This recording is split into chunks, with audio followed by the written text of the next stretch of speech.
Welcome to Passion to Profits podcast with your host, Teresa W. Gamble, the founder and CEO of CRPC Consulting and ENT Gamble Enterprises.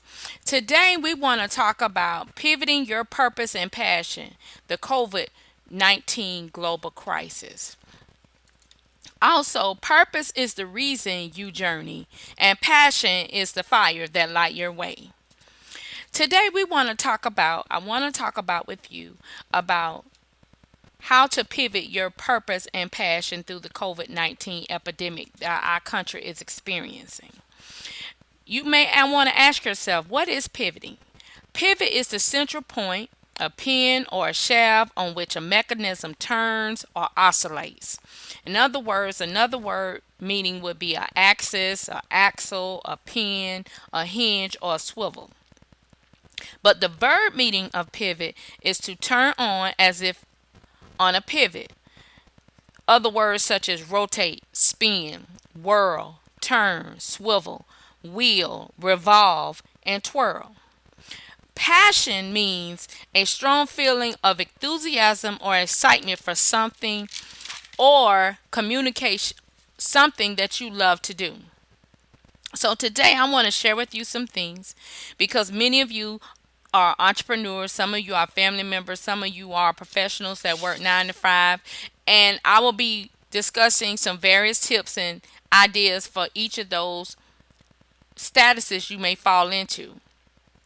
So, for instance, if you're a professional or you're a pastor or you're a business owner or you're a church leader and you need to communicate with your team, for your board of directors, your church administration staff, your church auxiliary leaders or officers, then there are several apps, collaboration apps that you can utilize. One is called Mighty Network. The second one is Slack. The third one is WhatsApp, which is also connected with Facebook. And then Salesforce affiliate Heroku, Heroku, they can help you create your own customizable app to meet and suit your needs for your industry. That's one resource because you want to make sure your passion stays on point and focused despite this turbulence and traction that we're dealing with. Yes, it's going to cause you to pivot and shift from how you normally do business to do business a new way. That's why we cannot put all our eggs in one basket. That's why we can't always depend on doing things the same, always the old way, which is considered a unfreeze movement. You have to be in a refreeze movement to be innovative, to learn to do and embrace new things. And I know many of you are not accustomed to using a lot of technological tools. However, if you don't, it'll either make or break you. You either can pivot to learn the technology tools that's simplistic, that'll work for you and your business, your family, your organization, your church, to be able to stay relevant and sustainable. Or if you choose not to pivot, you could lose everything and wind up being homeless, suffering hardships because you're not willing to embrace what the conditions and the changes that we're currently going through right now in our country.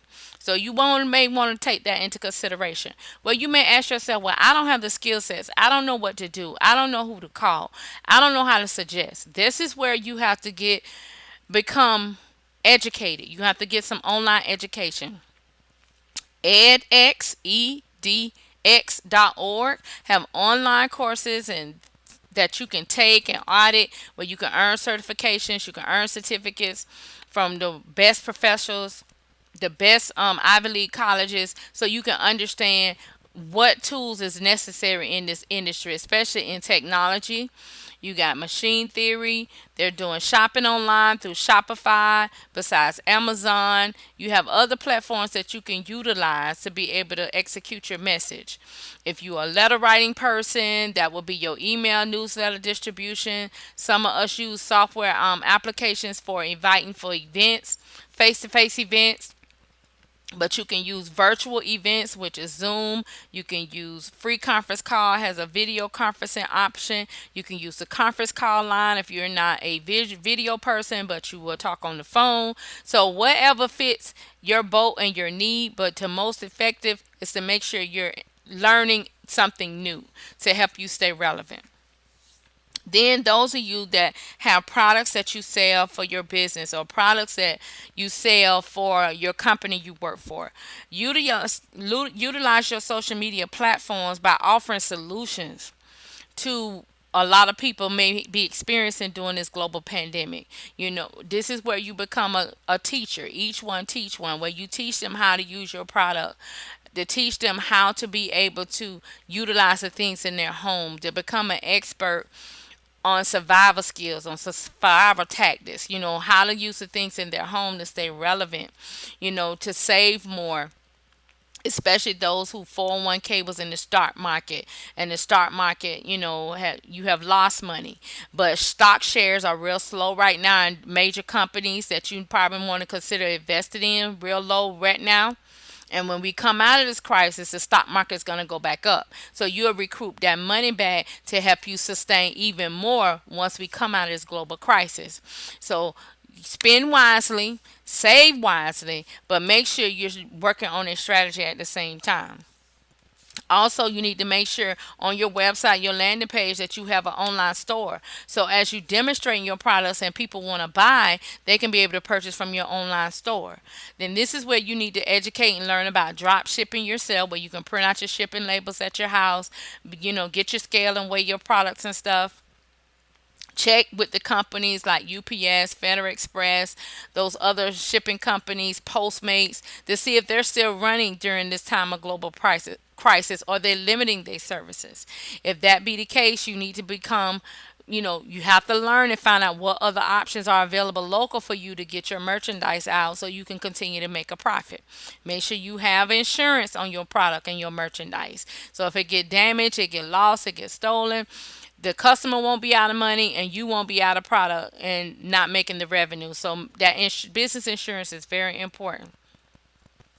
Most important, if you're doing business, you need to be aware of scams, making sure you need to verify these companies you're dealing business with. Make sure they're registered with the state, that they list on their website that their business is headquartered through their divisional corporations. You can search, every state has a divisional corporations to see if a business is legitimate. The status should either be active or inactive. If it's inactive, they are not they're operating illegally. They should have an IRS EIN number. They should also have a business license for that state or that city or that county that they're working from.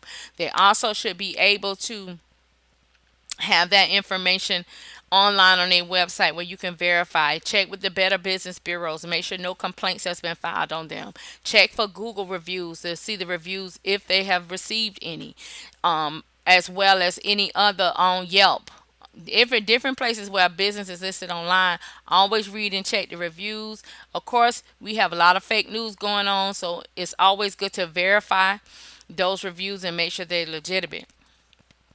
Then, with those of you in business that have products, you also can do raffles online, do infomercials of your products, show how your product is a solution for what they're dealing with, because they cannot physically go out to the store and buy. They cannot physically, have the time to really sift and verify everything. But if you demonstrate and show how effective your product is for the current problem that a customer may be experiencing, then they'll be more susceptible to purchase your product. Also, doing video product demonstrations where you're using it yourself, whether it's something you wear, whether it's something you clean, wear something, to help them extend their food supply, for starting a garden, maintaining a garden, doing house cleaning, maybe home repairs themselves because of the social distancing rule that the CDC has enforced. So this is a time where you can maximize your services, your products that you have to offer to solve those solutions.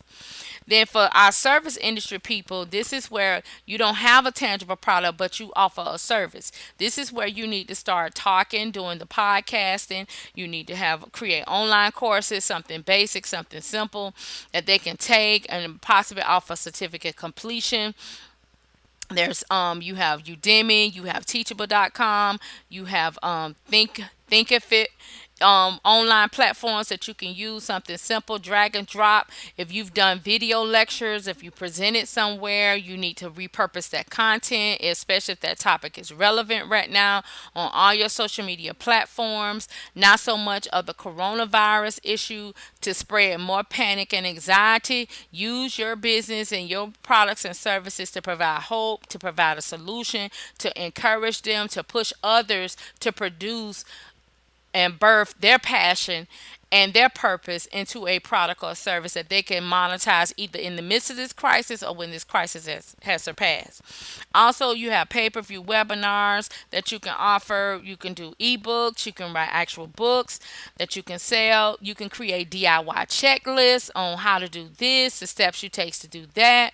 Charge a fee for the checklist, something minimal where you still can be sustainable in business. Also, recently I learned about the business interruption insurance. A colleague of mine does have it, but he learned in the exclusions and the limitations of the policy that global pandemics are not covered. So you need to make sure when you purchase an insurance that you need to pay attention of the exclusions and the limitation clauses to make sure everything possibly that could wrong.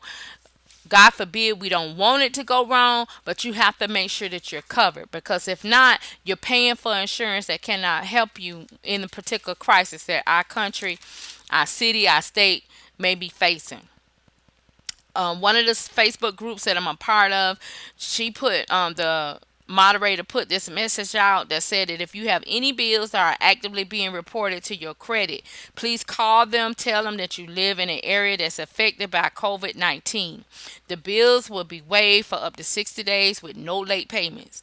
And some of the companies she has verified is Capital One, Alley Financial for auto and personal loans, Metro PCS, Sprint, T-Mobile, Navy Federal, all Commonty Bank subsidiaries such as Victoria's Secret, Bed Bath and Beyond, Ashley Stewart, HSN, New York, and companies. So those are some of the few things that I wanted to share those nuggets with you all to make you aware that your passion and purpose is still on track despite of what our country is facing, because we have to stay inside, to stay home, but you maximize that time for those projects that you have put off and that you didn't need to get done. You need to start pulling them out, doing them. Some of you have written journals. Turn those journals into bestseller novels. Some of you have written did science projects with your children, and it was very effective, and it could be a witty creative idea that could be a solution right now during this pandemic. Help that child create a business and create the webinars to educate and teach others how to use it. Believe it or not, there are investors and are seeking for individuals who have solutions during this global pandemic that they will fund, since the federal government is not moving as swiftly as necessary to help cut down the spread of the virus. So I will take this opportunity to look within your home, look within yourself, look within your mind of ideas that you share with no one, that you had in your heart, that comes easy to you to do with, like, no brainer. You may have created a cleaning regimen that could kill a virus, for months, instead of it staying live on the surface for 3 to 5 days, according to the CDC for the COVID-19, or something to sanitize cardboard boxes because the COVID-19 virus lives on cardboard for 24 hours. Take the time and the things and the ideas that you do as a hobby or as a passion in private. This is the time you need to launch those things. This is not for you leave it dormant, you get scared, you walk around with masks on. Yes, I'm not saying. Yes, I'm saying to be mindful, be precaution, take the necessary precautions. But this is the time where, when we're in the most strategic, rough crisis in our lifetime, this is where beautiful things are birthed. These are the things that you need to bring forth. If you want to reproduce food, this is where you start your indoor garden. I've seen some Facebook videos where they use the shoes, the shoe bag that you hang in your closet, and each of the shoe pockets, you create your own indoor garden in your closet, in your apartment, to help with fresh fruits and vegetables because you can't get out to the stores. Or you can be able to take some of the old furniture that you don't want no more and repurpose it and refurnish it. Teach a class somebody else how to do it. Or you have been a classroom teacher and you retired, or you don't teach anymore, or a college professor and you don't teach anymore, and you wrote all those lesson plans and stuff for that institution. If you're retired and that's still your intellectual property, repurpose it, create your own classes. There are ways that you can take this crisis that we're in the midst of globally, and we can bless and help someone else get through this without so focusing on the constant negativity of the news. Making sure you're doing your due diligence, staying inside, cleaning everything, even your car, your cell phone, your computers, your keyboards, all the stuff that you touch every day, stuff that's dusty, clean it off, organize, get rid of them papers and stuff. So just even clothes in your closet you don't wear anymore. If you have a sewing gift, create new outfits. Go online and teach people how to create new outfits in their closet. If you're a food entrepreneur, help people take the food that they have bought from the stores and in their cabinets, and how to create dishes, new dishes from what food they already have. If you're a repair person and you know how to fix stuff, if someone have a water leak in their refrigerator, or a plumbing problem, or issue with their stove, get online and do a video and teach them how to fix it with the model numbers, and the different styles of equipment they may have in their home. Teach the community how to fix their stuff and say sustainability, so those repair people that have the experts don't have to leave the comfort of their home to come to your home to fix your problem. And we have to practice in that social distancing. So let's use our expertise, our gifts, our talents that we've been born with, that we do things with our eyes closed, that we can do 10 minutes at something it may take somebody 10 years to do. Let's take that passion and that purpose and let's merge it together. Let's just take a pivot to the left or to the right where we on the path that we had already planned, because things do change, so you have to be prepared for change and pivot. That means you need to swivel, you need to do something else, not negative, not for the negative but for the positive. Pivoted to do something for the positive, to make sure that what you do now is going to be sustainable after we come out and come through this crisis. So I wanted to share this podcast with you, that you got to be able to know how to pivot your purpose and passion in the midst of COVID-19 2020 in our country. There are many people I'm speaking with around the globe that are suffering. They don't have the resources. Their whole country is shut down. So we need to be able to provide those solutions virtually, through video, through podcasts, through webinars, through online classes, through ebooks, through all those things that we need to do to help them, give them hope, give them faith, let them know that this is only temporary. This is not a permanent crisis. But most importantly, in doing all of this on how to pivot your purpose and your passion, you need to create a prayer life. You're going to have to spend time praying and seeking the Lord, because we make time for everything else. We make time for everyone else. We make time to do everything else. Let's make time to get our spiritual walk back on track. I am a Christian. I am a third generation daughter. So I am speaking this from my upbringing, my rituals and routines that I was grown up and raised to do, and married a husband that is the same way. And we passionately and truly believe that prayer works and prayer changes everything. So I want to lead this acronym with you, along with how to pivot your purpose and passion during COVID-19, is to push. Pray until something happens. This is your host, Teresa W. Gamble, the CEO and founder of CRPC Consulting and ENT Gamble Enterprises. This is the Passion to Profit podcast on how to pivot your purpose and passion during this COVID-19 crisis. We love for you to stay connected with us on CRPC Consulting LLC.com. Please feel free to give us feedback. Stay connected. Share this podcast. Encourage someone else. Remember, everything you need to do to sustain through this COVID-19 is already in you. So remember, push, pray until something happens. Thank you and stay tuned.